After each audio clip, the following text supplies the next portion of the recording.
music to the noise, yeah, the mess we make. Machine Blunt Kelly get caught in the fray. Facts and logic with a twist of chest. Strip it down to truth, yeah, forget the rest. Humor pulls the lies right out of the park. Look beyond the shadows, protect the dark. Sparks of laughter fire up the night, bringing clarity when they blur the fight. Cut through the chaos, yeah, the tangled lies. Steampunk Kelly with a set of clear eyes. Truths and jokes gonna rock this show. Step into light where the real facts glow.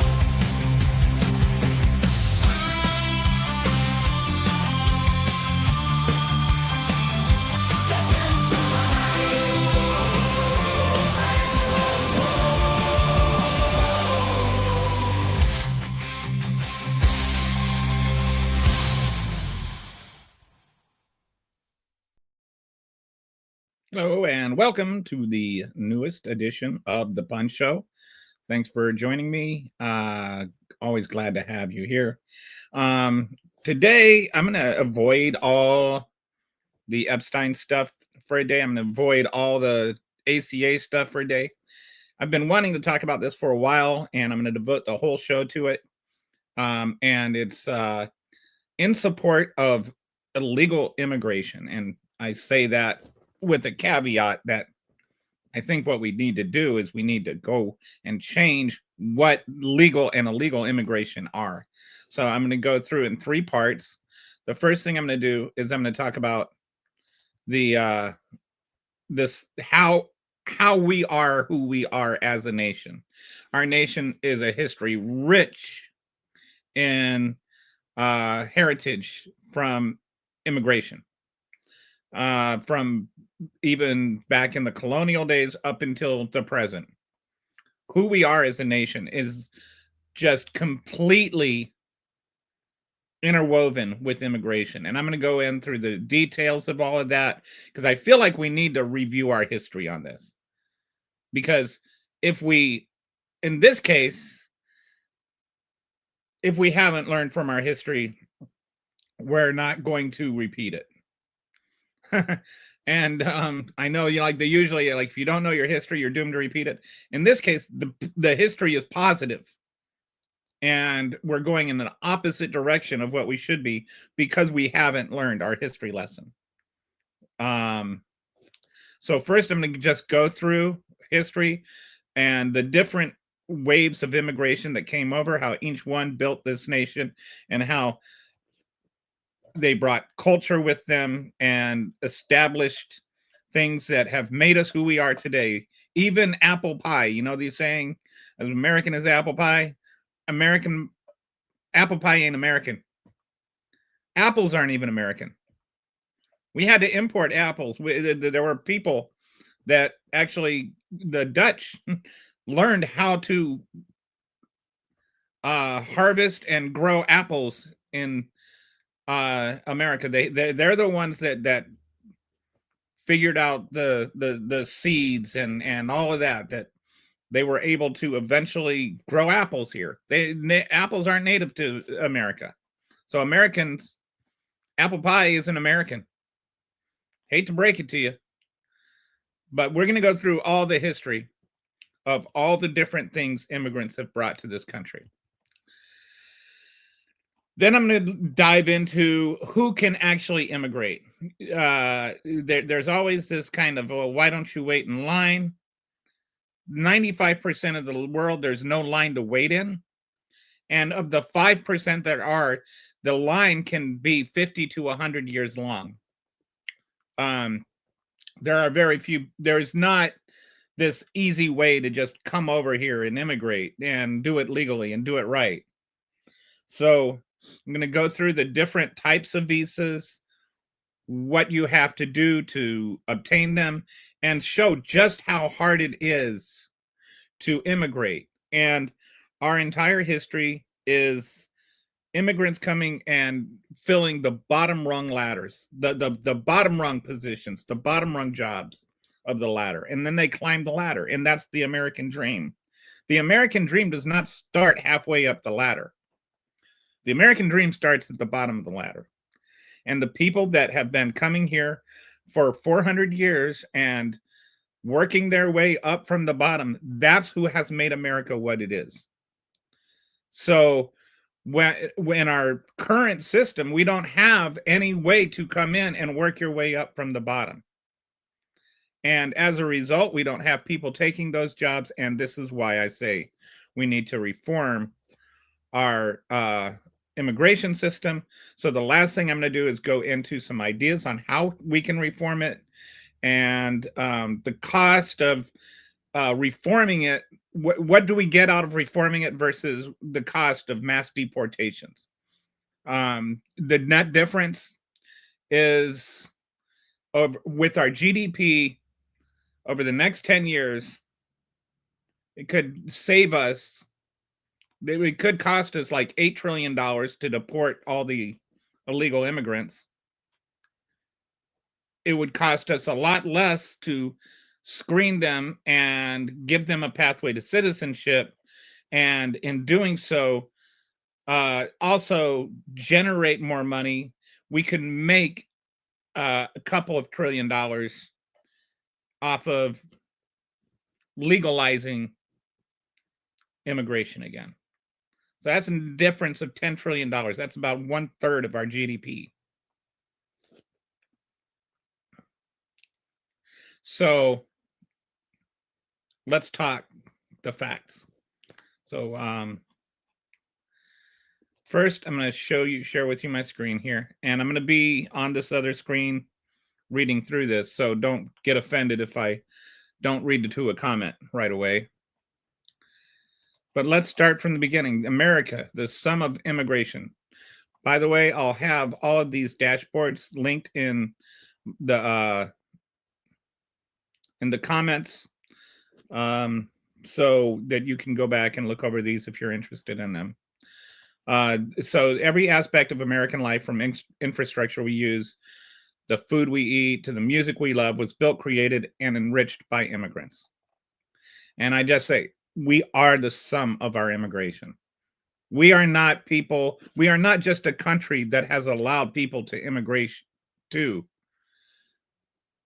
Unless you're Native American, right, your ancestors immigrated from here, from somewhere. And even in a lot of ways, I almost, I know it sounds stupid to say this, but yes, Native Americans have also contributed to our culture.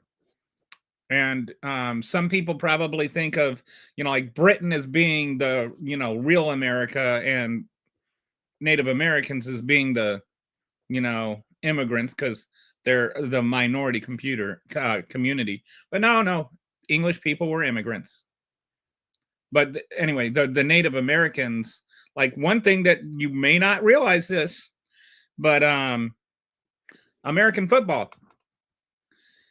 A lot of what we think of as American football is thanks to Native Americans. Who do you think invented the forward pass? That's right. You think about football, you think about quarterbacks, you think about Tom Brady and Peyton Manning. Well, we wouldn't know those guys. We wouldn't know Pat Mahomes if it weren't for Native Americans, because they invented the forward pass. They made American football American football. So, all right, let's go in through.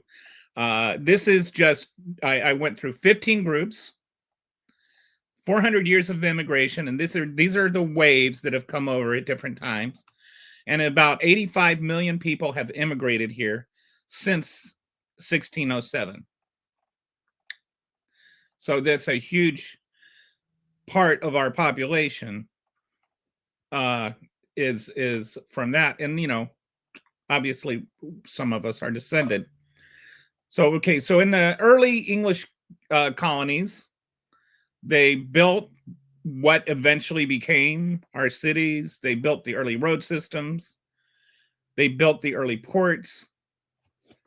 Culturally, the foundation of our democratic governance and common law systems, our language, all that came from the British, who again were immigrants.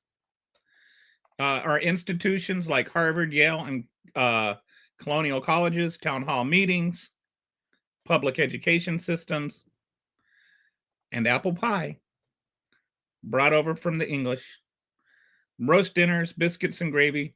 All of those were innovations by the British, or all of those were things that were brought over, or that were, what's the word? And all of those were additions by the British. Anyway.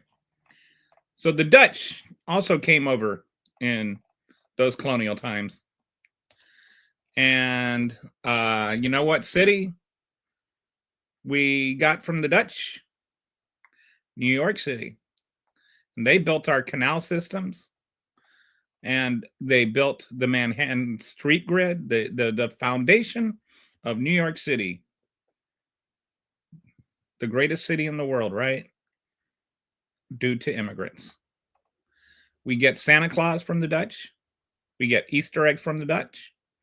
We get cookies and donuts from the Dutch. So if you like cookies, you like immigration.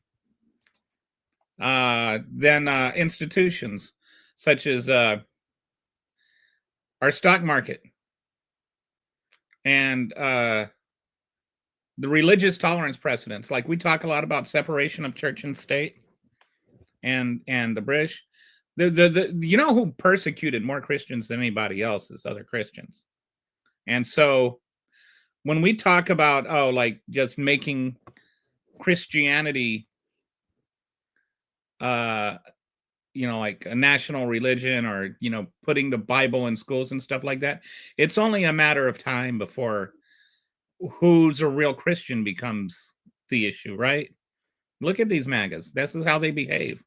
They look to find something different. They don't look to find something in common with you. They look to find how you're different. So the very principle that religious freedom should exist comes from the Dutch. Then our foods that we got from the Dutch, coleslaw. I love some coleslaw. It's so good. Waffles. See, isn't that something? Like you got chicken and waffles, right? America's the only country in the world that can make like chicken and waffles become a thing. Fried chicken came from African Americans and or from slaves, actually. I just want to emphasize that they were slaves eating fried chicken. And then the waffles came from the Dutch. So the idea, like sitting down for a good plate of chicken and waffles, can't do that everywhere else in the world. And cookies and donuts. So I hope every police officer should be pro-immigrant, because we wouldn't have donuts without. Okay, maybe I went too far on that one. Hopefully somebody left. Okay, so then from enslaved Africans, which, obviously these were not immigrants in the conventional sense that they did not choose to come over here. So I'm not like referring to them as migrants, or like as in Texas would like to call them forced migrants, but they did have a culture that was assimilated into the United States. And I would say that that culture as much impact on what we do and what we enjoy and the society we live in as British culture. They, for instance, built the Capitol and the White House, two buildings that Donald Trump loves to attack. The Southern plantations and economy. And again, this is, like wrongly, they were enslaved and they were, working these plantations, not of their own free will. But the plantations did not just, they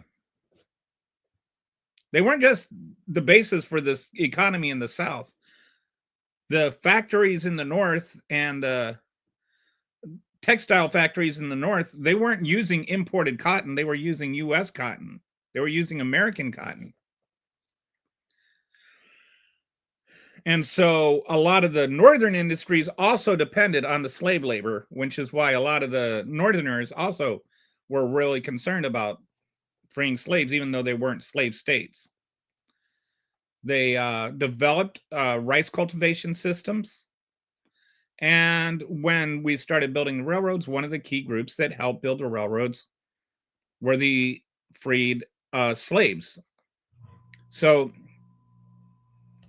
that's just in terms of the infrastructure. Culturally, I just like jazz, blues, gospel, rock and roll, hip hop, country music, tap dance, all kinds of dancing, like break dancing and popping and what the stomping. I mean, they just almost every kind of dance that you can think of that we have embraced as a society comes from the Black culture.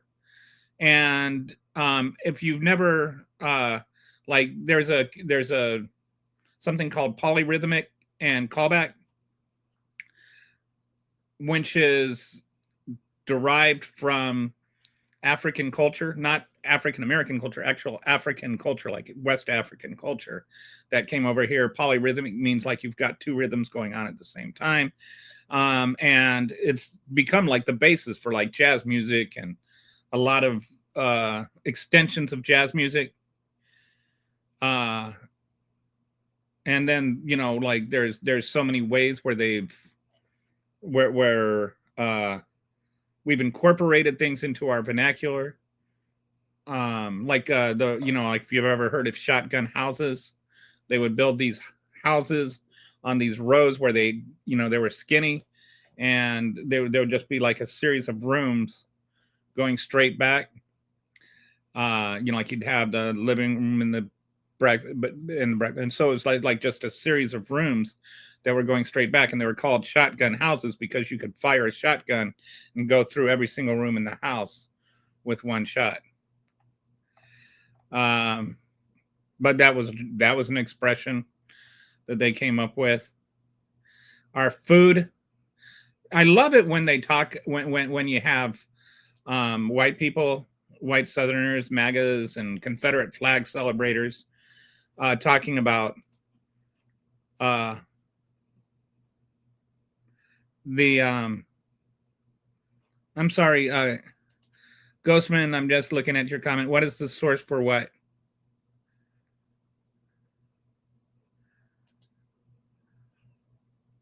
Some of us did not have the privilege of migration. Absolutely.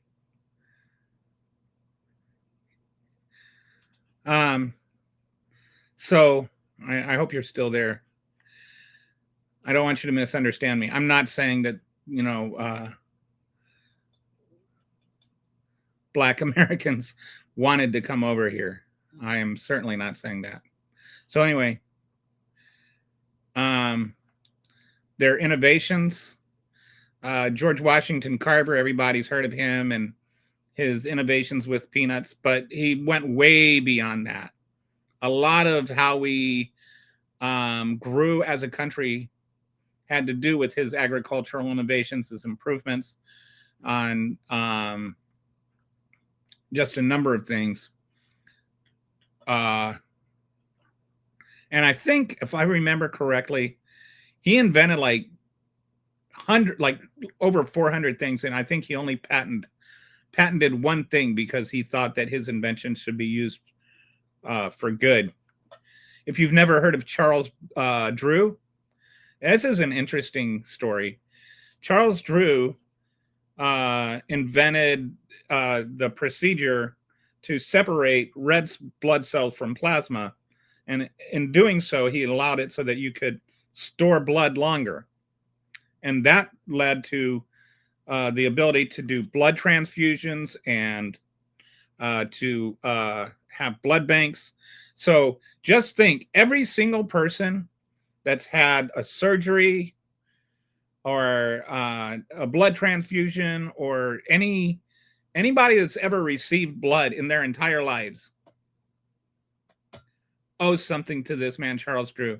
And nobody even knows who he is. It's just Sad. And in 1942, he actually resigned from the Peace Corps because they were segregating blood by race. Like they had the black people's blood over here and the white people's blood over here, even though there was no scientific difference at all between the two kinds of blood.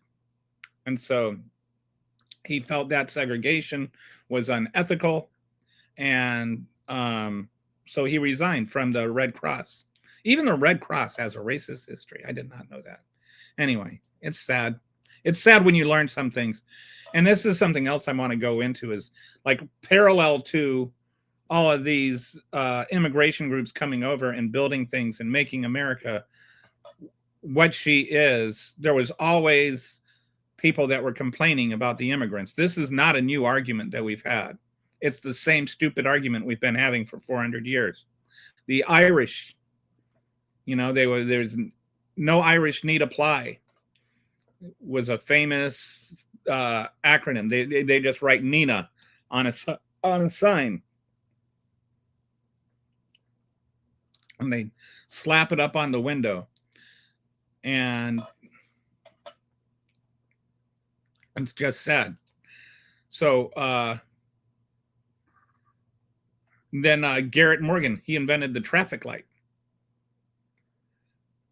So then you had the Germans start coming over for like basically the second half of the 19th century. And they went, and cities like St. Louis and Milwaukee and Cincinnati, basically anywhere in Wisconsin. All these cities were started by German culture. They came over here. They were looking for like similar weather. And so they went to places where it was cold because that's what they liked. That's what they knew. And so these great American cities owe their support to immigration. And this may seem important to you. Brewing industry infrastructure, beer brewing industry. You think about Milwaukee and St. Louis, and to a lesser degree Cincinnati. What's one of the first things you think of when you think of their industries? If you drink beer, you probably think beer, right? Anheuser-Busch, Old Milwaukee. Like these are the beers that we have made in the United States largely come from these German immigrants. Like, who knew that Germans would have imported beer or like brought over beer, right? Like, what do the Germans know about beer? That was a joke, Oktoberfest. I guess it's November now. Anyway, the meat packing industry, a lot of that developed from the German immigration, piano manufacturing and publishing. So a lot of these things came from German immigrants, this German wave of immigrants. And there was, a lot of people that were like, oh, we're going to be speaking German before you know it, because there were so many Germans coming over. It's not new. It's not new. Like the whole race element of it is new, but we were judging different kinds of white people long before we were judging different kinds of brown people. But immigration has always been the strength of this country. Give us your tired,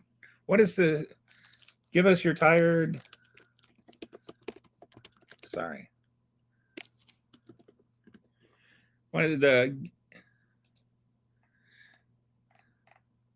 give us your tired, your poor, your huddled masses yearning to breathe free. It's not saying we'll take them on the Statue of Liberty. It's saying give us.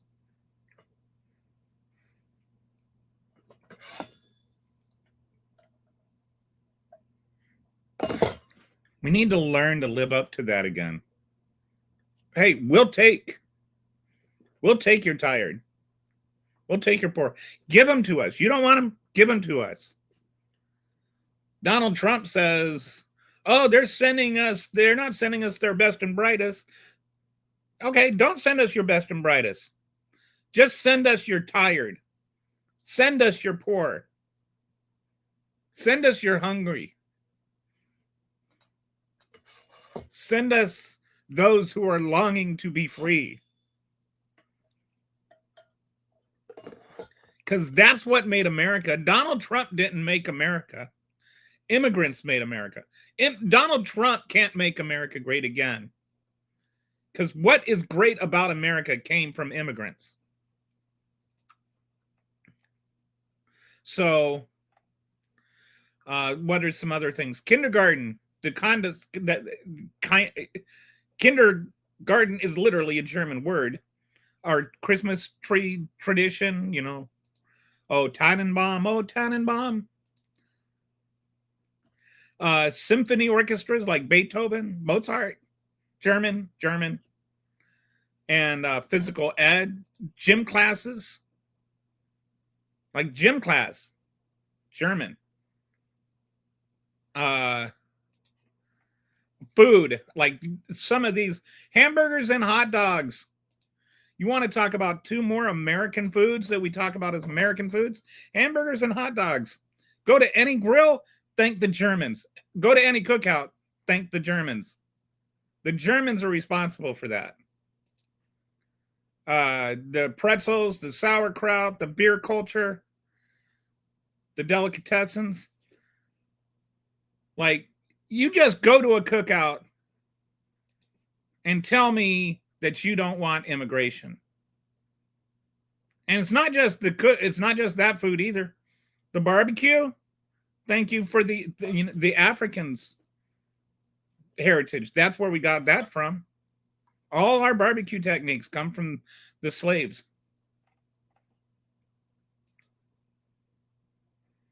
So then the Irish, there was a big during the Irish famine, there was a big influx of Irish.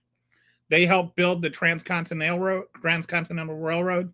The Erie Canal, which connects the Great Lakes to the Atlantic Ocean.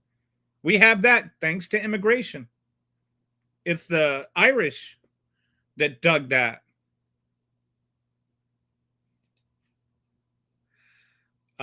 They were also very instrumental in building the Transcontinental Railroad.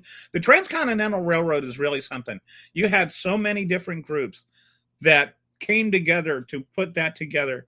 The Irish, the Chinese, African Americans, and freed slaves. They all worked together for one of the greatest accomplishments in American history. Joining the two coasts by rail was amazing. And the work that was done was not done by the rich white people in Washington, D.C. The work that was done by immigrants. We need to value the bottom rung positions. So then what do we get from Irish culturally? Vaudeville. You know, most of the vaudeville theater, that was from the Irish. Then that, like Lucille Ball, the whole thing sprang from vaudevillian roots. And then she had a Cuban husband on the show.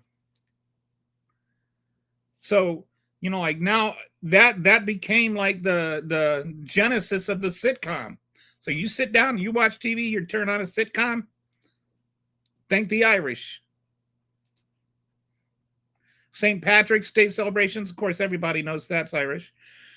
But a lot of our political machines and urban governance and all of that originated from the Irish. And, you know, sir, some of them were like boss machines and there was some corruption. But the idea of grassroots movements and all of that comes from the Irish. The most democratic thing that we do in terms of going out and getting people to vote and encouraging people to vote, that's an Irish innovation. Our Catholic school system, Irish. And then labor unions, another thing that multiple cultures help develop this. And I want to talk about this because I think that this is really something that we need to look at more. Is we kind of like look at the immigration workers as being bad for unions. I would actually say it's making low rung jobs illegal for immigrants to do that is hurting unions, because immigrants historically have been the heart, the burning coal of unions. um they're the ones that their lives are at risk. They're the ones that are fighting for, for themselves, and so they are the ones that are fighting the hardest. And what's happened is, by making illegal immigration illegal, the people that take those bottom rung jobs are afraid to speak up because they can get, removed from the country. And the Americans that take those jobs are afraid to speak up because they're going to get replaced by immigrants. So that's why, and then coupled with that, you have this kind of attack on unions from the right, and right to work laws, which are basically right to work for less than what you deserve laws. But these kind of laws and these kind of pushback against unions, there's not the same kind of fight from unions because of that. And so even like the uh uh ALO, I think it is, that it hasn't advocated for immigration reform because they realize there's the need. So some foods that the Irish have brought us: corned beef and cabbage. Here's a story for you. When the night before I got engaged to my wife, I have some Irish heritage.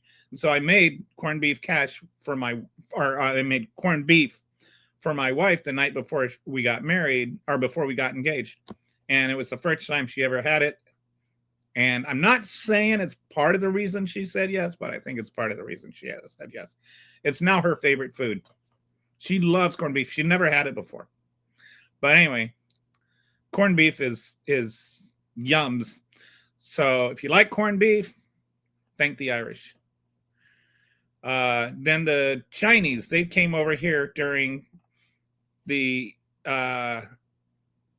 latter half of the 19th century, and they were actually the first immigration laws that were basically passed to make, actually I don't even think it's I think it was overtly like made it illegal to have Chinese people immigrate. And that's where you started to see the shift from racism against, or just anti-immigration, to just pure racist anti-immigration. So they helped build the Transcontinental Railroad, like like I mentioned earlier. A lot of the California agriculture infrastructure was developed by them and set up by them and modernized by them for, like from what was then. They helped build the Western mining towns. They had an impact on the gold mining industry, agricultural development, laundry business. If you look at the first uh, case of somebody being illegally deported, it was over a laundry business thing where the anyway, I won't go into all the details, but basically it was because the Chinese had so much power on the laundry business that they started illegally going after Chinese laundry owners, and the restaurant industry. I mean, uh, there's like jokes about civilization. You're in a real city when there's at least one Chinese restaurant. Um, and even what's the A Christmas Story, the movie where they end up going to the Chinese restaurant at the end of the movie. Just Chinese food is such an American thing now, right? And we've got like Americanized Chinese food. Some Chinese food is actually not even Chinese, but it's the cuisine is inspired by Chinese. Like orange chicken is not really Chinese, but I love it. Um, oh, another one for food. If you've never been out for dim sum, I mean, first make sure you bring your wallet because it's not cheap. But dim sum, I say they call it dim sum because you eat some and dim sum and dim sum and dim some more. It's really really good. And don't turn a blind eye to those fried chicken feet. If you ever eat fried chicken feet, as long as you don't know they're fried chicken feet, you're fine. I went there with a friend of mine, took me out to dim sum, and the fried chicken feet there, and I was like, what's this? And he's like, don't ask, just eat it. And I ate it, and I was this is so delicious. And I was like, so what was it? He's like, oh, that's fried chicken feet. I was like, yeah, you're probably. I don't know if I would have eaten it if I knew what it was, but it's really really good. So the Italians, they started coming over in the late 1800s, early 1900s. They built the New York City subway, the skyscrapers that make New York City. The city, by the way, which remember was developed by the Dutch, is now being built upon by the Italians. Most of the urban infrastructure on those same roads that were laid by the Dutch. Their culture, they brought opera. Most of American opera we owe to the Italians. Film industry, they huge impact on there. Frank Capra, Martin Scorsese. Imagine the U.S. movie industry without The Godfather. The American wine industry. So the Italians, they like a lot of them even just they grow literal house wines. They like make their own wine in their own house. And definitely every restaurant I went to when I lived in Italy, they'd have their house wine. They had their own wine that they made. And always, if you ever go to Italy, just order the house wine. It's always going to be just amazing. And it's going to be different in every one. But they brought this knowledge of how to grow, harvest grapes, how to make wine. It's basically the California wine industry now is the offshoot of Italian Americans bringing their wine making techniques to the United States. In industry, they got into constructions, the garment industry, wine production, restaurant industry.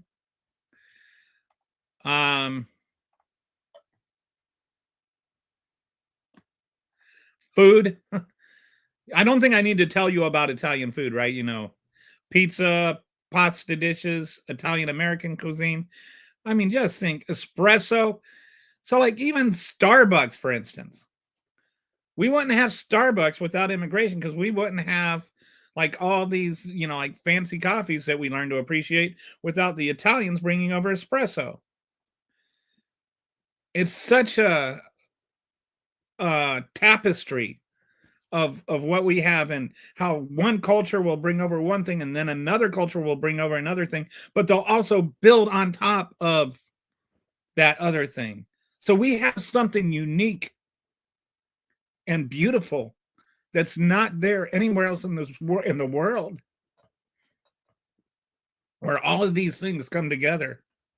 And I'm not just talking about the financial impact of things, I'm talking about the culture, because it's not about just the money. It's about who we are as a nation.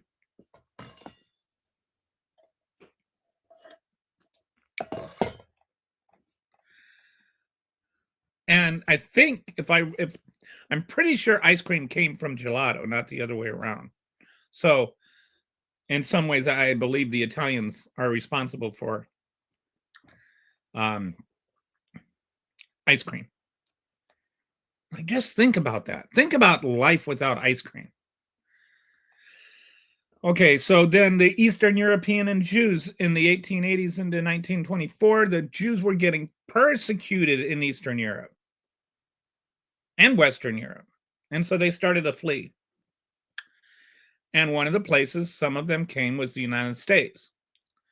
And there were some immigration laws passed there to stifle how many can come over.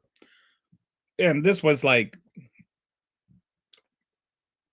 immigration laws were passed tying to the percentage of immigrants that had already come from that country. So like if you had a large percentage of people coming from England, so England could have a lot of people come over.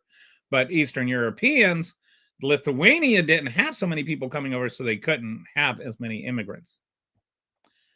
But one of the things that we owe to the Eastern Europeans and Jews is Broadway theater. Hollywood film studios like MGM, Warner Brothers, Universal, and Paramount. You know, they talk about, oh, you know, how it's all the Jewish movie industry, and they use this as in their little anti-Semitic tirades. But we do owe a good portion of our movie heritage to Jews. Tin Pan Alley, up until about 1972, you did not get discovered musically unless you were at Tin Pan Alley. It was like that's where music was discovered. Then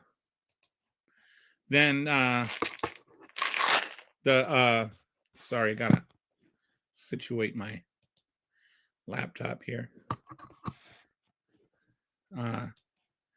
So then they also contributed a lot to the garment industry. I had looked this up, but I mean, a good part of the garment industry was not just the Jews, but also Eastern Europeans, the film industry, the publishing industry, and department stores.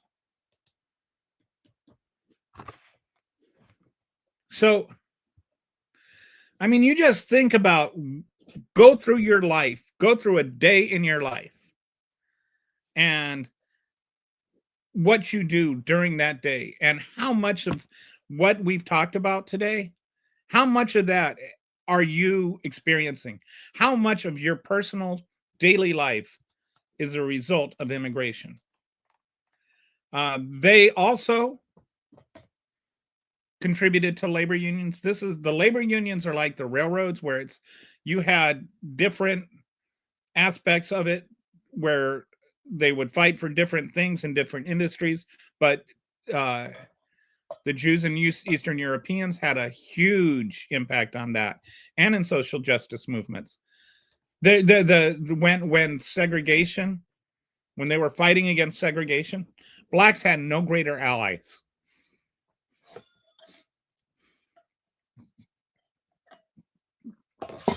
than Jews. The Jews literally died defending Black Americans' rights. So when you look at the ACLU or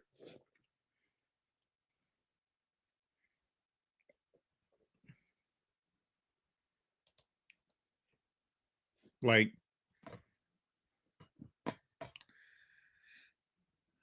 public education advocacy was also a thing. Anyway, so then bagels and lox, Jews, delis. Oh man, imagine life without deli. Although I will say, my brother used to make this rhyme where he'd go, what was it? Smelly Kelly with the big fat belly shakes around from like a bowl full of jelly. Got so big at the local deli, something like that.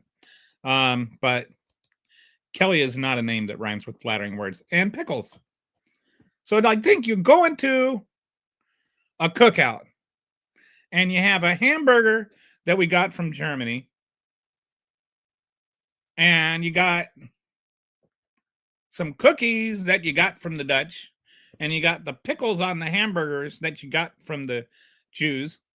Like just going to a cookout and you got like some barbecue chicken, that the techniques were developed by the Africans. You can't even go to a barbecue without experiencing like 6 or 7 different cultures, and you call it American culture. You're like, oh, they're going to take over American culture. Dude, they are American culture. American culture is just an amalgamation of every other culture in the world. Don't be so afraid of other cultures. Other cultures are what made us. Okay. The Mexicans from the 1910s to the present, they built the Southwestern Railroad. Then a lot the southwestern agriculture areas where the with the irrigation techniques and things like that were all things that were Mexican innovations, because they've had to deal with the same things, right? So you talk about, for instance, Texas. Did you know Texas has more small farms than any state in the union? And it's not even close. They have like 250,000, and I think the second is like 40,000, and it's Iowa. But where do you think we learned all that irrigation techniques and everything from? It's from the Mexicans. Urban construction and industry, agricultural backbone of California Southwest, meat packing, construction, service industries. We're going to get into this later in terms of the cost of mass deportations, but how much of our economic foundation right now depends on a lot of the Mexican and South American labor is huge, huge. Our culture, the Chicano art movement, mariachi and conjunto music, Tex-Mex and Borderlands culture, uh, Dia de los Muertos celebrations. I'm sorry, I'm not familiar with those, but I should be. I'm in Texas. Anyway, food, tacos, burritos, enchiladas, salsa. Did you know that salsa is more popular than ketchup? Salsa is the #1 condiment in America, even more than mayo, which I suppose that would make Stephen Miller hot. Tamales, guacamole, Tex-Mex cuisine. Like,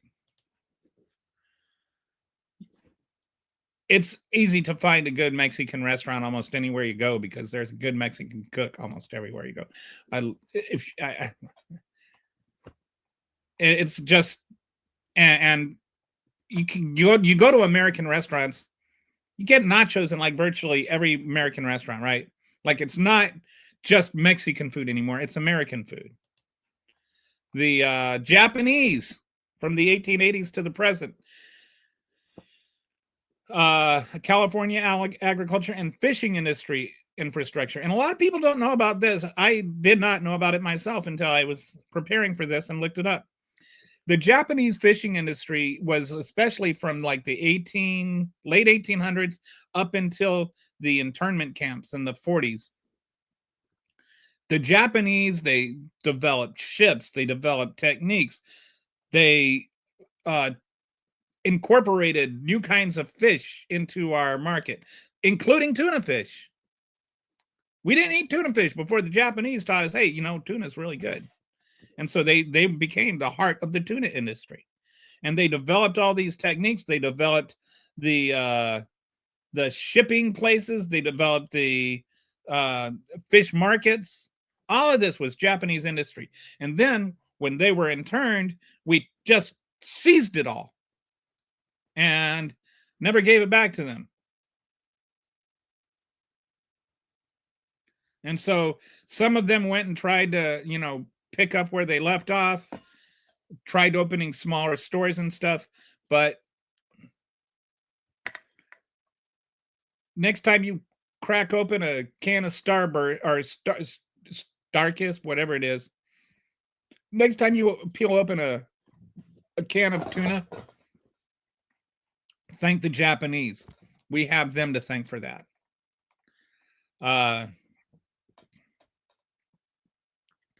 There have agricultural innovation, fishing industry, horticulture, technology sector, like definitely bonsai and garden design, martial arts. I think about all the martial arts movies that you watch. Well, you wouldn't be able to watch the martial arts movies without the Japanese bringing us martial arts and without the Jews making movies. Food, sushi restaurants, teriyaki, ramen. Oh yeah, ramen. Imagine life without ramen. There are probably people in life that go through their whole life without experiencing ramen, and that just makes me sad. Ramen is some good food. And you go to the grocery store and you get even like the packaged ramen that's like 98% sodium. But that's just ask any college kid what they survived on during college, what they're surviving on. It's like ramen gets us through college. Ramen and hot dogs. All right, so the Indians in the Southwest or in the South Asians today, look, the CEOs of Google, Microsoft, and IBM are all Southeast Asian. The Google search engine was invented by a Southeast Asian.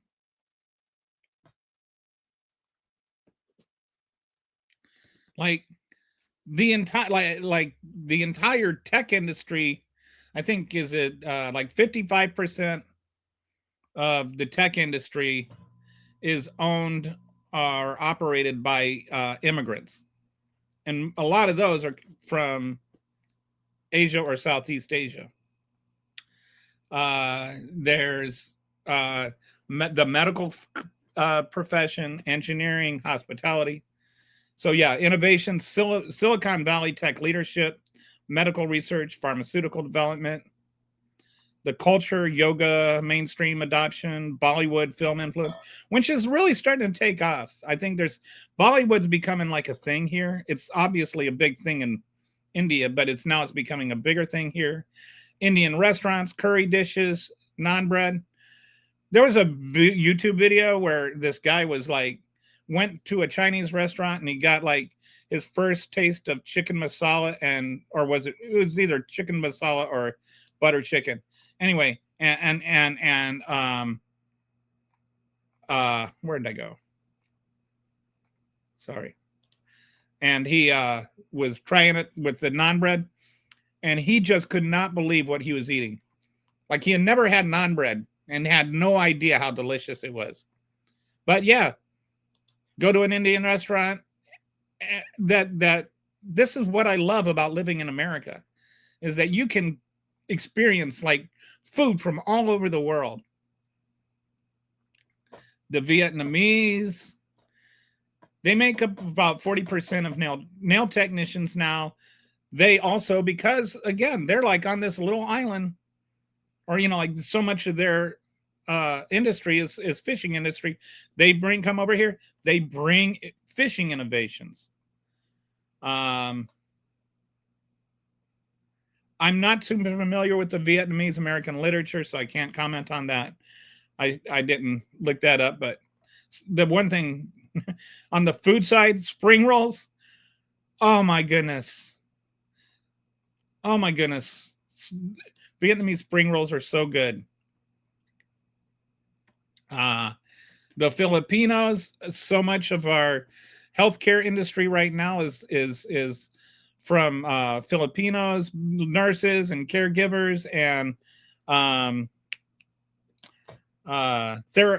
physical therapists.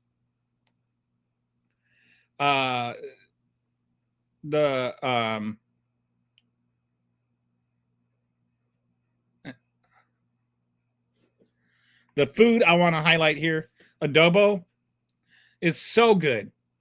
Adobo is just a brilliant way to eat chicken. And there's a channel on YouTube that's called That Dude Can't Cook, or That Dude Can Cook.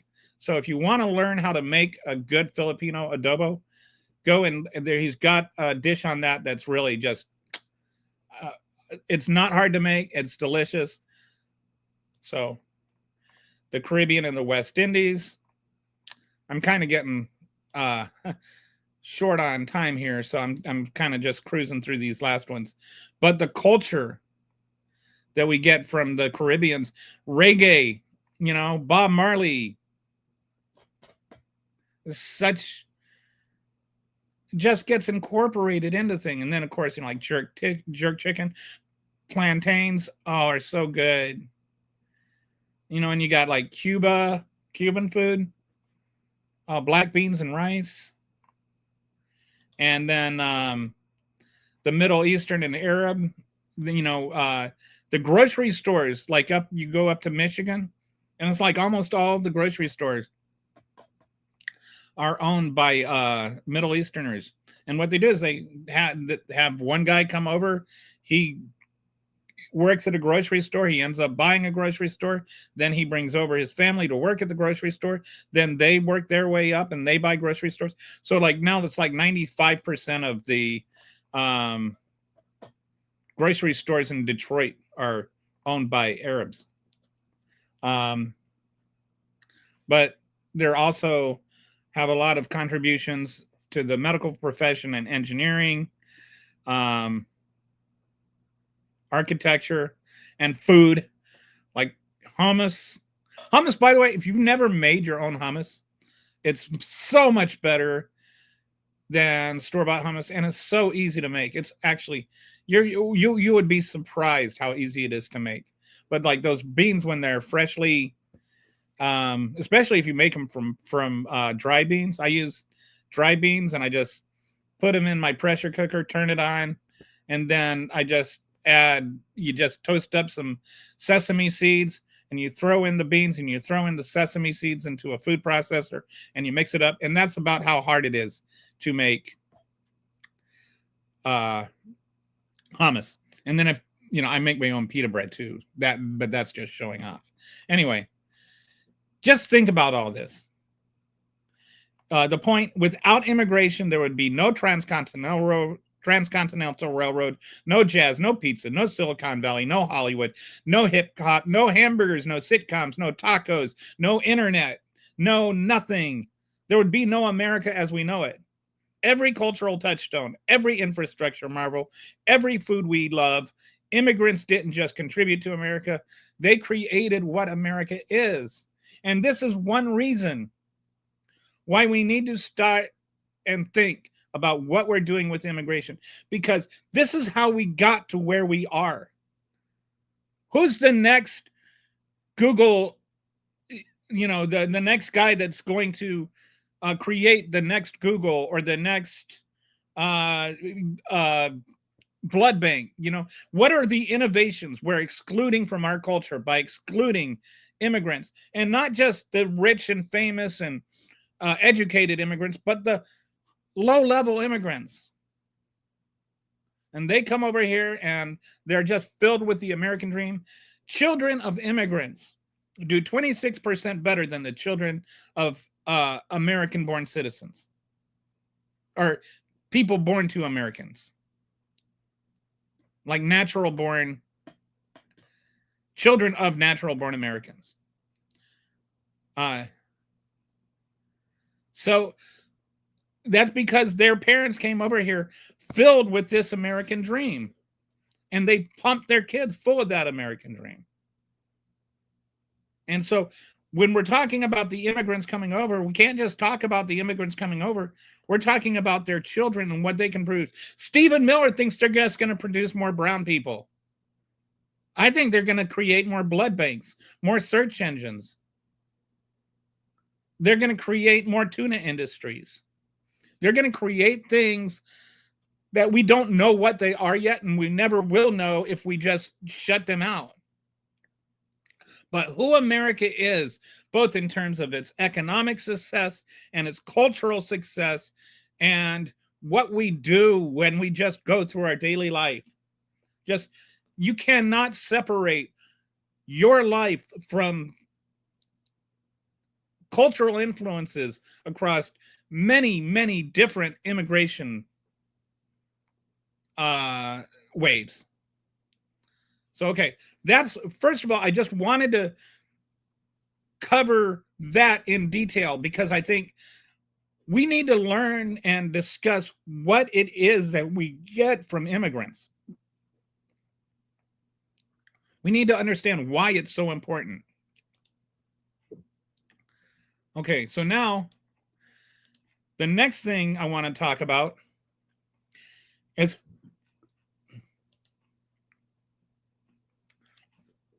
who can actually immigrate to the US legally. Because you always hear people say, oh, well, then why don't they just do it the right way? If it's so important, why don't they just do it the right way? And then here's the thing 95% of the people in the world, there is no right way to do it. So I'm going through, I'll try and go through this a little more quickly, but this is the right way. This is every legal avenue that immigrants have. Okay. Who can actually immigrate to the US legally? The total annual immigration limit, there's about 1 million people per year of all categories who end up being able to immigrate. There are, I think, you might be surprised to hear this, but about 20 million legally working, or there are about 20 million immigrants working in the United States right now, including both the legal and the legal immigrants. So that's a big chunk of our workforce. 226,000 are family-based visas. So out of this, now you're down to 775,000 if you don't have somebody that's living here. 140,000 are performance-based, and 51,600 are based on the lottery. So where is all this? And not only that, how long do you have to wait? Like when you say get in line, how long is the line? And does the length of that line depend on where you live? And even in some places, can you even get in line? Is there a line to get in? All right. So the first one is called we're going to go through the family-based immigration. Spouses of U.S. citizens can migrate. Unmarried children under 21 of U.S. citizens and parents of U.S. citizens if the citizen is 21 or over. Their usual waiting time for that is 1 to 2 years. No quota wait. So that can be a little more hard than it sounds. So I'm going to go through this one at a time. Unmarried adult children of U.S. citizens. So how can you be an adult children of a U.S. citizen? Well, because the U.S. citizen was naturalized. So you've got like, say Jose turned 45 when he got his citizenship, and his son is now 24. His son can apply for citizenship because his dad's a citizenship.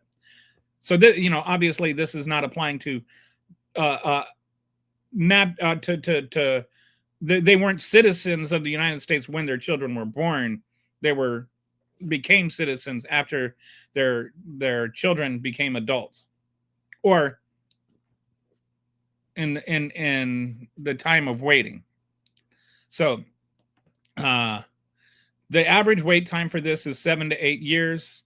And this is what I mean by the average time of waiting, that they have to, so they became a citizen, like Jose became a citizen when he was 30 and Jose was 14 at the time.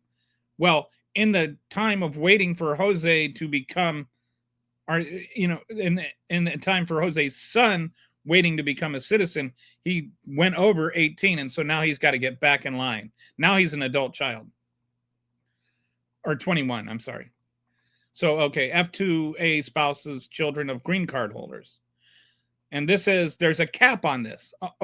And there's a cap on the unmarried children too. Only 23,400 per year. And that's why the line gets so long. You can have an adult child, but that child just has to get in line, and that line can be really long, like 7 or 8 years long. F2A spouses, children of green card holders, that's a cap of 87,000 per year. And this is 77% of the F2 category, this whole category of family. Their average wait time is 2 to 3 years. Unmarried children of green card holders, they have to wait 7 or 8 years. Cap is 26,000. So notice how small these caps are. Only like 25,000 apiece. Married children of U.S. citizens, they have to wait 15 years. So the unmarried ones only have to wait 7 to 8 years. The married ones have to wait 15 years. So it's like, imagine having to choose between your spouse and your parents. Siblings of U.S. citizens, that one's the worst. There's a cap of 65,000 per year, but the average wait time is 15 to 23 years. So when Steve Miller's talking about chain migration and how easy it is, and they drew these little sophistry pyramid charts and stuff like that, no, it's not like, they just come over here and then they bring their friends over, and then, no, it's not that simple. It's like they wait 20 years and then they can bring their sibling over. So, okay, most people in the world do not have relatives that are citizens of the United States. So for most of the world, this is already not a workable option. And for the few that do, there can be a wait time of anywhere from 2 to 20 years or longer. So that get in line, or, that's just not a theoretical, realistic possibility. So then what about employment-based immigration? You've got your EB-1 priority workers. The cap on that is $40,000 a year. And these are people that are exceptionally qualified. And the worker, there's a cap of that on $40,000 per year. Usually to get these, you need at least a bachelor's degree, probably a graduate degree. EB-2s, you need an advanced degree, like a master's degree or higher. Cap is $40,000. You have to come to take a job that's already offered that nobody else can take. You can't make more money or make less money than somebody else taking it would be. The wait time for Indians for these years is 50 years, which is like, by that time, what is even the point? Like, you're 20 when you've got an advanced degree, right? And so if you're 25 and you wait 50 years, you can go and take this job in 70. Like, it doesn't make sense. Wait time for Chinese is 3 to 5 years. Other countries, 1 to 2 years. EB-3 skilled workers and professionals. These are capped at $40,000 per year. And you need a bachelor's degree and 2 years of experience of training, or OJT. The E4 special immigrants. This is capped at $10,000 a year. This is for religious workers. Like, in my church, we had a guy that came over on an EB-4 visa, and he was a religious worker. He worked for our church, and he worked with the Spanish-speaking people in our group, and so he got an EB-4 visa. There's a cap of 10,000 of those on a year, and those are really hard to get, by the way. You have to, like, and this was pre-Trump. They were hard to get. This was, who was president then? Obama, I think. And EB-5 investors, these are the ones that, you basically can just buy a visa if you're super rich. So for all of these, you need a degree, a bachelor's degree at a minimum, probably an advanced degree. You need to be able to take a job that's being offered. And the employer has to, like, already have tried to hire somebody local. So for the 90% of the world that doesn't have degrees, this is not a viable option. And people that have degrees aren't coming over here to take the bottom rung jobs that have made America what it is. I really want to emphasize this point. We need immigrants that come in and take the bottom rung jobs. And I absolutely detest the idea that, oh, that makes me somehow racist or whatever. No, it doesn't. That's our whole heritage. It was true when the Irish were doing it. It's true when the Germans were doing it. It's true when the Italians were doing it. It's how people have come over here and made themselves better. They come and they climb at the bottom of the ladder and they work their way up, and then their children do better, and then their children do better. This is America. That's the American dream. The American dream is that you can make yourself better. You can do better for your next. So then there's the diversity visa lottery. And you've got 22 million people apply each year. And out of those, 50,000 can come over. And this is, you still have to have a high school education or 2 years work experience in a qualifying occupation. But this is the most realistic chance of being able to come over here legally, is you've got a 1 in 400 chance of winning the lottery, but you have to be from the right country to even enter it. If you're from Bangladesh, Brazil, Canada, China, Colombia, Cuba, the Dominican Republic, El Salvador, Haiti, Honduras, India, Jamaica, Mexico, Nigeria, Pakistan, Philippines, South Korea, Venezuela, or Vietnam, you can't even apply for the lottery program.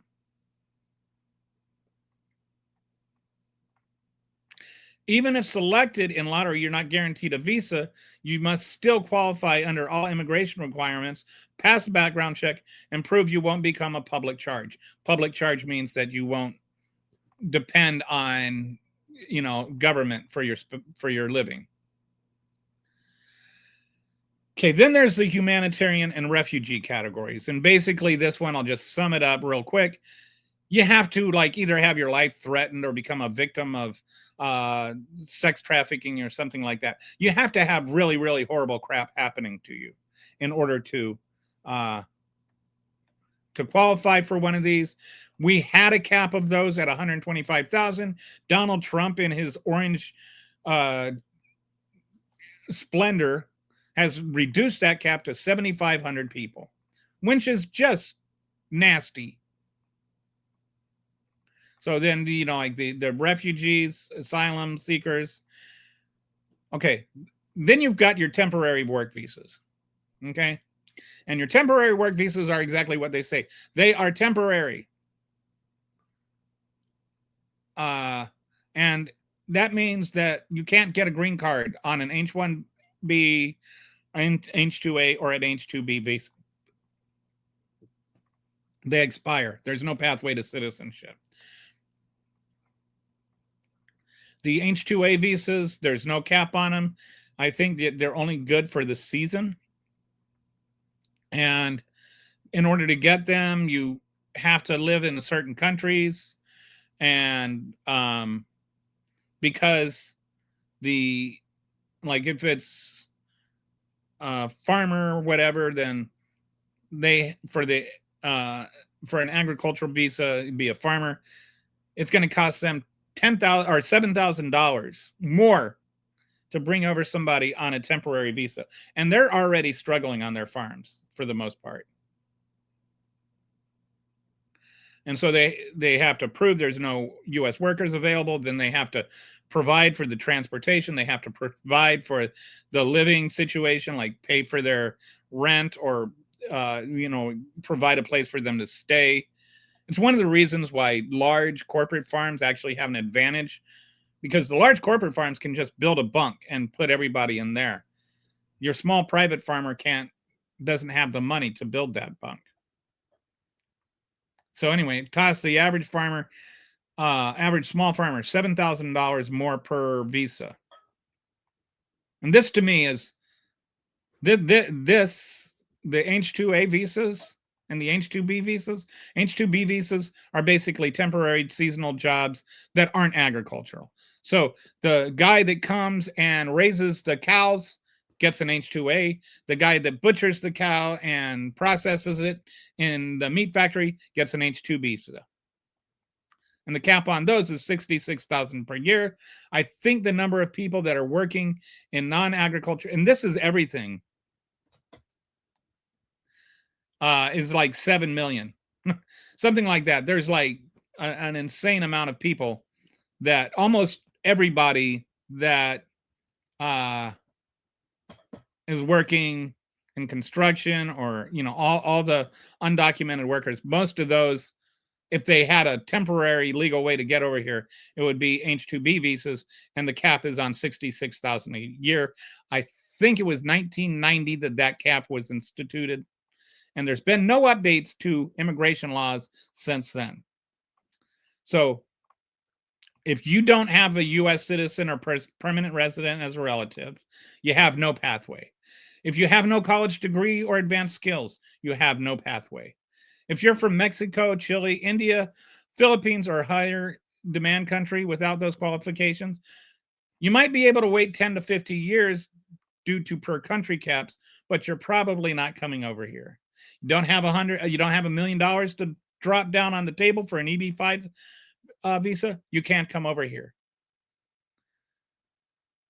If you're from a country excluded from diversity lottery, you can't come over here. If you're fleeing climate change, poverty, or gang violence, too bad. None of those things are recognized currently as asylum refugee claims under current law. And instead, like, they make this big distinction about whether or not, the gang is going to kill you or the government is going to kill you. Well, or if starvation is going to kill you. If you're dead, you're dead. It doesn't matter what killed you. For the vast majority of people worldwide, there is no legal pathway to migrate to the United States, no matter how hard they try. Okay, so now I'm going to go into, oh, sorry, got a comment here. I do not know how to pick soybeans, Patrick. I think that soybeans are harvested by automation. There are some products some produce that can be replaced with automation, but there's some, like strawberries, that can't be replaced with automation. So you would have to know how to pick strawberries. And I think that there's, always people say, oh, there's no unskilled jobs. I agree with that. Everything's a skill. I can go and I can pick a strawberry, but I don't think I could pick a pound of strawberries as fast as somebody that's been doing it for 5 years. All right, so I'm going to segue into this, and then I'll come back to the second half of this chart, because the next thing I want to talk about, or wait. Yeah, okay, we'll just finish this. So the system was designed decades ago. Employment-based caps set 30 years ago don't reflect today's economy or demographics. The per-country caps are arbitrary. 7% cap treats Luxembourg, with 650,000 people, the same as India, 1.4 billion people. So obviously, you've got a better chance if you're from Luxembourg. Most people don't qualify. I think it's hard to put an exact number on it because of the different types of visas, but I think easily 95% of people in the world, there is no legal pathway to come here. There's no line. There just isn't one. And for a lot of those, there's not a realistic one because of just the amount of time they'd have to wait in line. Like, if you wait 50 years to get a visa, you don't have a realistic pathway. 14% of applicants will die before receiving a green card if they stay in line. If you have to die waiting in line, what's the point of the line? Okay, so now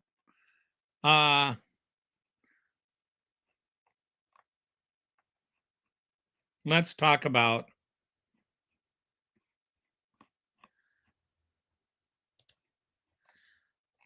the case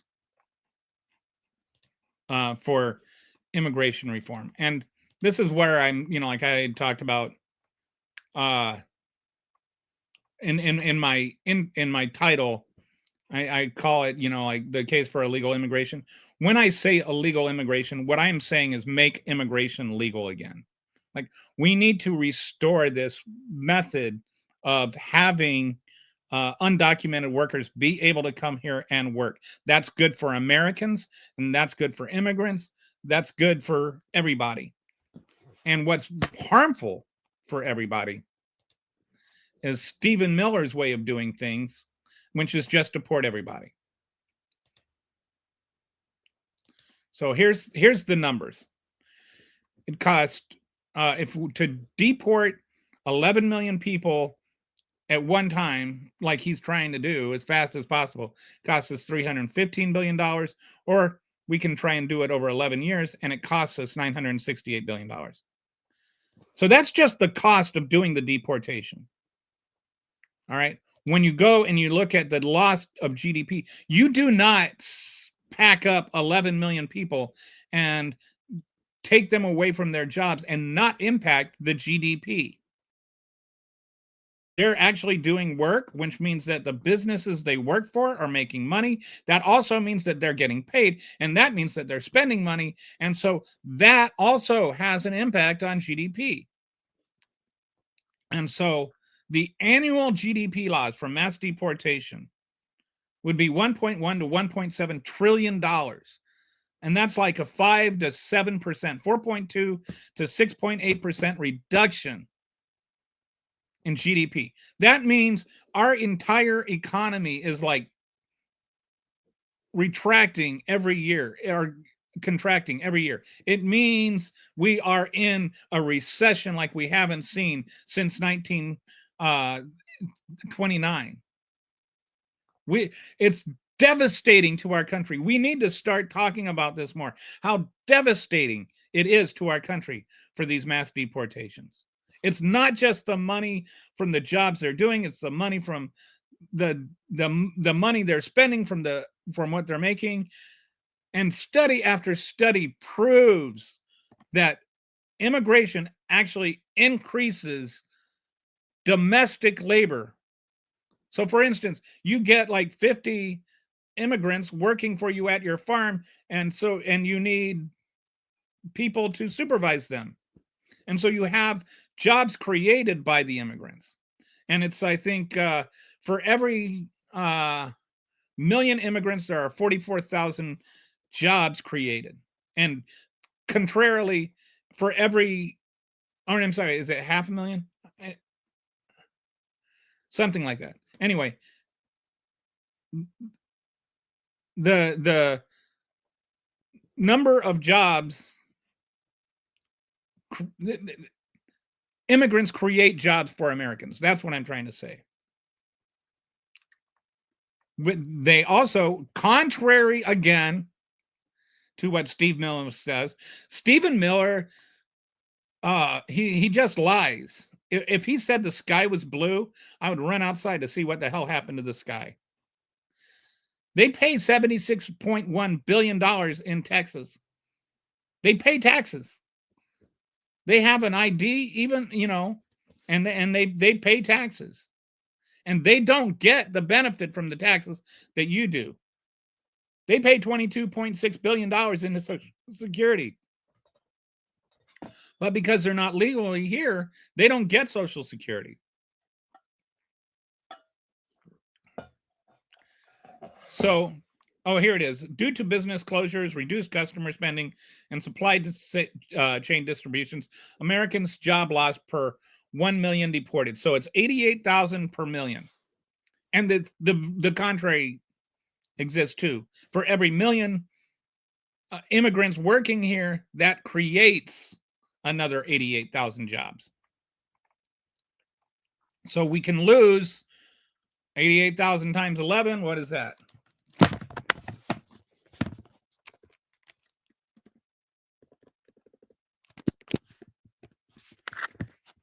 about 1 million, just a little under 1 million. 1 million jobs, American jobs, that are lost thanks to Stephen Miller's protecting American jobs. The industries most affected, workers who would be removed, construction workers. We have a housing shortage. The dumbest thing you could do right now is deport the people that are building the friggin' houses. It's almost like if I were to sit down and design something to damage the economy as much as humanly possible, I would follow Donald Trump's playbook by rote. He is destroying America. I can't even imagine. Why would you want to devastate construction workers right now? They're 25% of the workforce. Do you think that getting rid of 25% of the workforce in construction is going to help us build new houses, Stephen? Agriculture, 225,000 workers, 14% of the workforce. Hospitality, another 1 million workers. Manufacturing, you're so concerned about manufacturing, 870,000 workers. Transportation, 461,000 workers. We're just devastating major aspects of our American economy by mass deportations. And you say, well, they should have come over here legally. Well, I just covered that. How do they come over here legally? They're taking away American jobs. No, they're providing American jobs. But they did it illegally. Then change the law. Make immigration legal again. The business impact, $27.1 billion. Business income from undocumented entrepreneurs. They open businesses. Those businesses hire people. Those businesses make money. $27 billion a year from businesses owned and operated by undocumented immigrants. And then 8.5 million U.S. citizens right now are in mixed households. And this to me is, how can you, Texas, how can you be so stupid? You talked about, there were 2 amendments that passed in Texas. One said that you can't pass any laws that allow illegal immigrants to vote. And the other one was parental rights. So what if that parent, or non-citizens to vote, right? So that parent can't vote for school board meetings or school boards? Does that parent not have a right to how their child is educated? And the idea that we should like destroy families, the family values people, the one that blame all the problems in, you know, in inner cities on not having fathers, want to deport the fathers, or force the children to go, like deport the whole family, including the wife and the children, if they want to be with their husband and father. Where's the humanity in that? Where's the decency in that? Where's the kindness in this policy? And it doesn't help America at all. It hurts us. It hurts our economy. Nothing is more devastating to our economy than mass deportations. And that includes tariffs, that includes the austerity cuts to the budget, which are both incredibly damaging. But nothing is as damaging as the mass deportations. And there's the human aspect of that, and the way that ICE is conducting them, and all of that is legitimately something to be angry about. But let's not ignore the cost to our economy, the cost to our country. For most people, there is no line to stand in, as we just covered. Wait times have doubled. People will die waiting. There's 11.3 million people right now waiting. There's geographic discrimination, education barriers, system capacity. So we've already covered all that. Then you get into climate change, right? So now I want to go back into why we need to change our laws. And the first point, which we already covered a bit, is there's just no legal way. But there's also a certain responsibility we bear. We broke South America with our policy and with over 100 years of our intervention. Climate change, Central America is estimated to migrate, or 30 million Central Americans estimated to migrate to the U.S. Mexico border over the next 30 years due to climate impacts. Hurricanes are happening on the regular. Droughts in Central America. Coffee crop failures from climate change. Even, like they have molds and stuff that are killing crops that are migrating. Like the molds are migrating because of climate change. There were 700,000 displaced by floods in Brazil in 2022. That's actually in one of the areas where it was hit the worst. Is where my dad lives. And it was in the mountains. Can you imagine that? Flooding in the mountains? But rain was so bad, there was flooding in the mountains. 281,000 displaced by floods in Colombia. So these people, their whole lives are just wiped away in one storm. And you can say, well, that's not our problem. But climate change kind of is our problem when we're not taking climate change seriously. We're destroying other countries with our need to burn as much oil as humanly possible and pretend that science isn't real. Internal climate migrants in Mexico and Central America expected to go up to 1.4 to 3.9 million.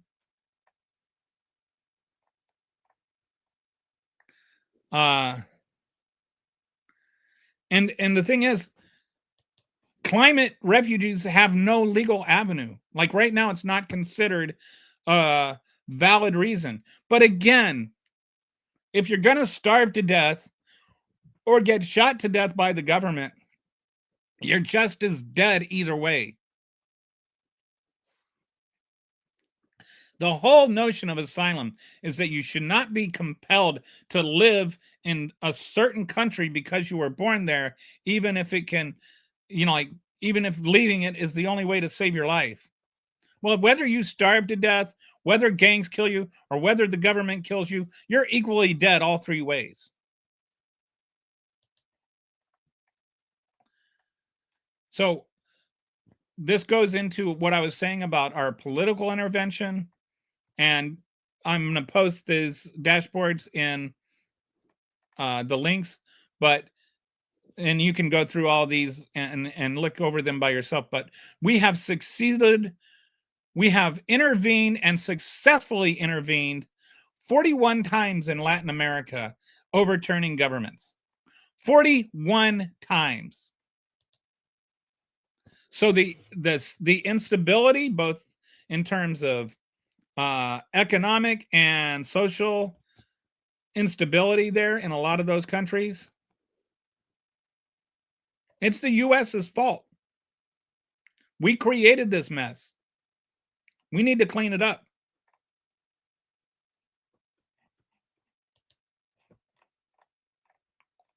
So what are some ways we can go forward? What are some things we can do about this? How can we make immigration legal again? So we can try a simultaneous approach. We can create pathways to legal status for those already here. So for instance, you're here, you're working illegally, you apply, you show that you don't have a criminal history while you're here, that your only other crime is, crossing the border illegally, that you're working, that you're not drawing government income, that you can support yourself.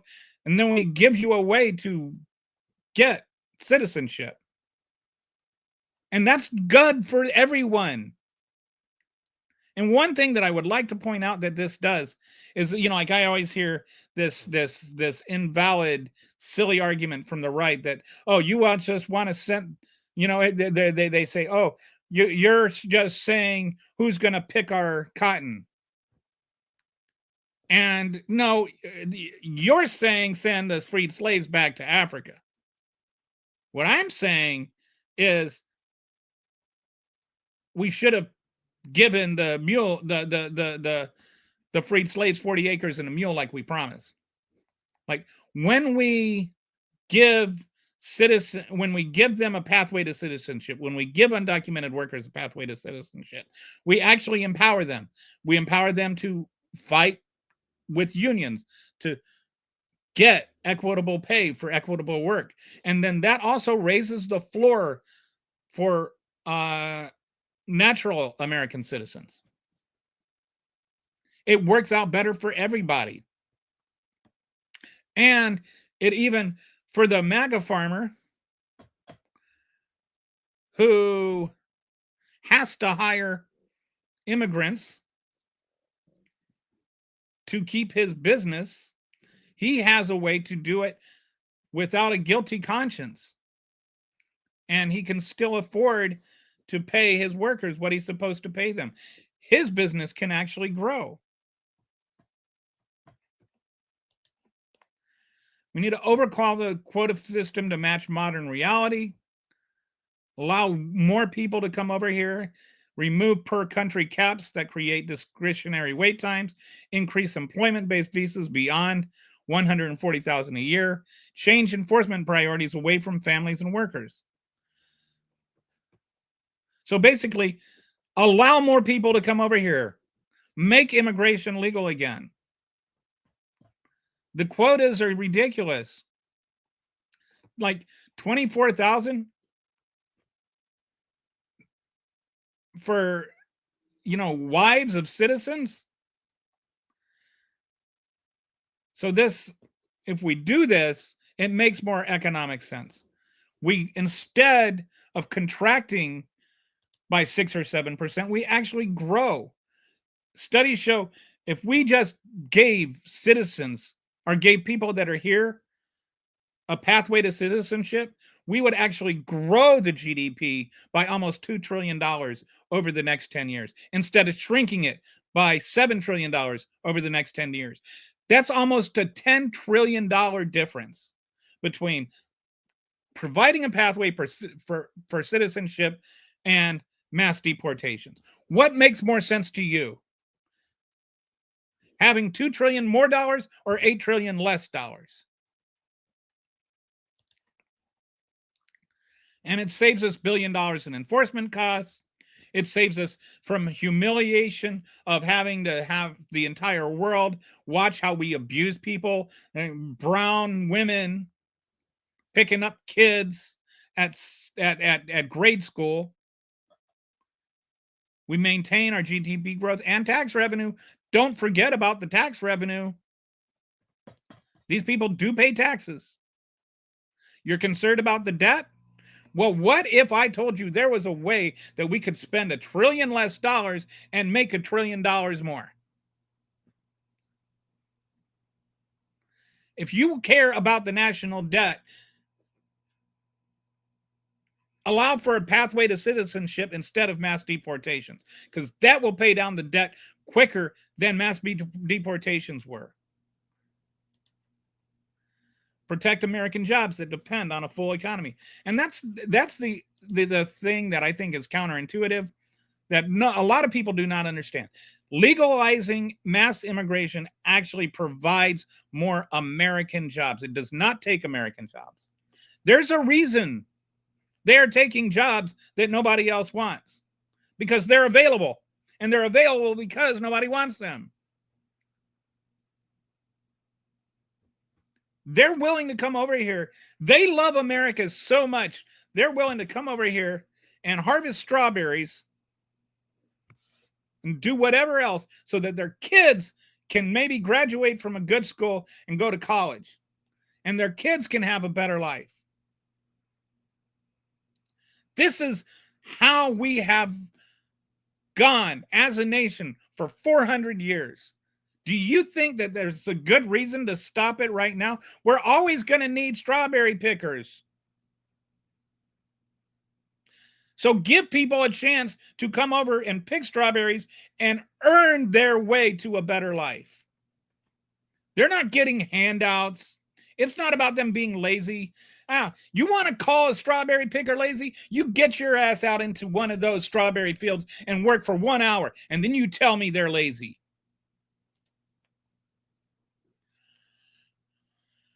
And they enable labor protections for all workers. Like, if the immigrants are not here illegally, they can fight for collective labor. And that means that they are also not leverage used against people that are here that are working some of those same jobs. Raise the floor. Don't lower the ceiling.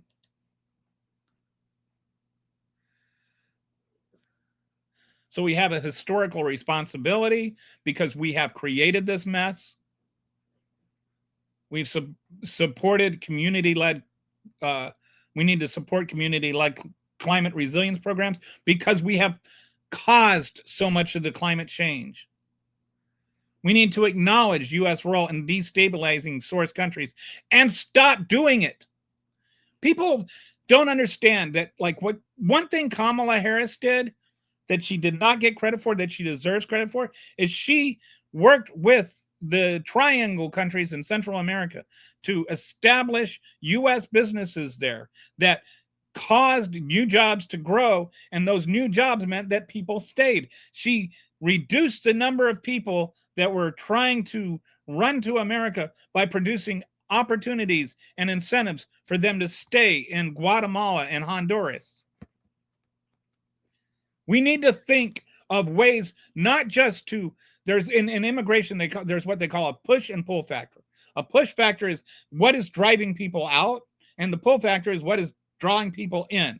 So why are people leaving Guatemala, and also why are people coming to America? We've tried to address this by making living in America for them even more horrifying than living in Guatemala.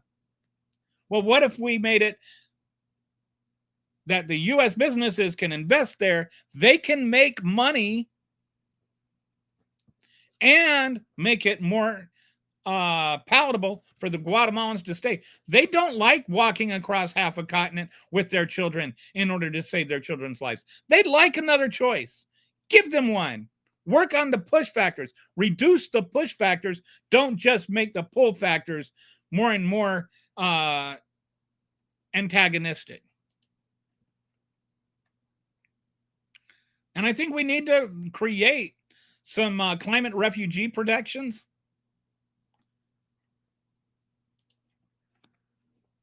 Like, I think we need to carve out some things for climate refugees. Like, you had your entire island wiped out by a tornado, by a hurricane. Okay, you can come to America. There's nothing there anymore. We need carve-outs for that. And we need to invest in regional stability instead of enforcement, like what I was just talking about with Harris. There are answers. We're just not trying to answer the right questions.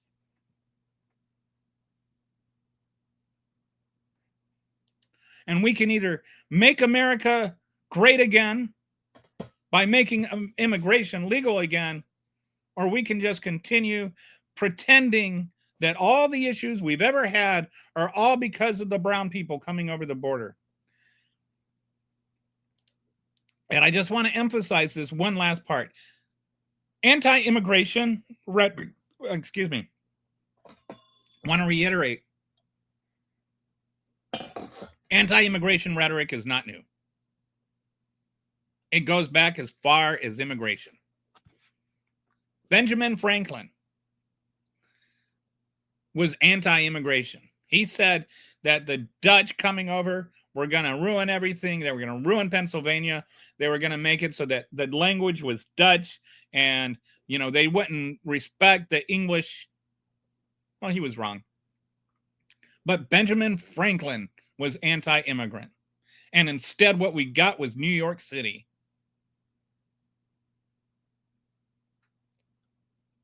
Let's think about what immigration means.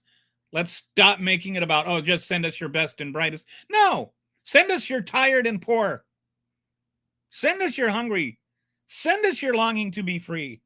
Those are the ones that are going to build America and make it something better than what it is today. And we'll give you back Stephen Miller, and you can do whatever we want with him. All right, so didn't get a lot of comments today, but thanks for watching, those of you who did. And I'll talk to you later. Appreciate you.